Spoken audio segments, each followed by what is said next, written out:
उपमुख्यमंत्री एकनाथ शिंदे आज रत्नागिरी दौऱ्यावर आहेत। रत्नागिरीमध्ये शिंदेंची जाहीर सभा पार पडणार आहे। यावेळी ठाकरे गटाचे अनेक जण शिवसेनेत पक्षप्रवेश करणार असल्याची माहिती आहे।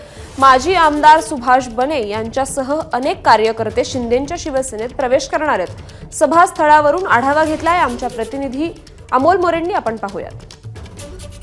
विधानसभा निवडणुकीत घवघवीत यश मिळाल्यानंतर उपमुख्यमंत्री एकनाथ शिंदे पहिल्यांदाच कोकणात येत आहेत आणि अर्थात निमित्त आहे ते आभार यात्रेचं।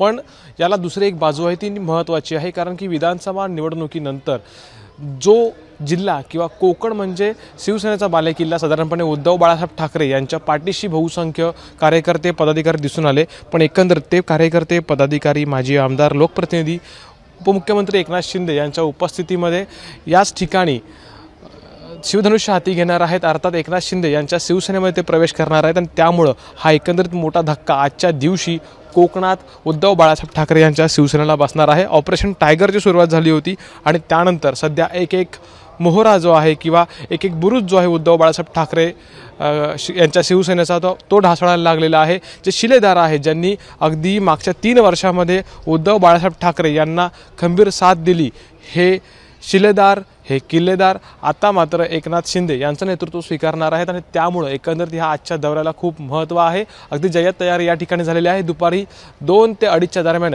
उपमुख्यमंत्री एकनाथ शिंदे या ठिकाणी येतील, कोकणी जनतेचं आभार मानतील, पण त्याच वेळेला होणारे राजकीय पक्षप्रवेश हे उद्धव बाळासाहेब ठाकरे यांच्या गटाला किंवा यांच्या शिवसेनेला मोठे धक्के देणारे असणार आहेत।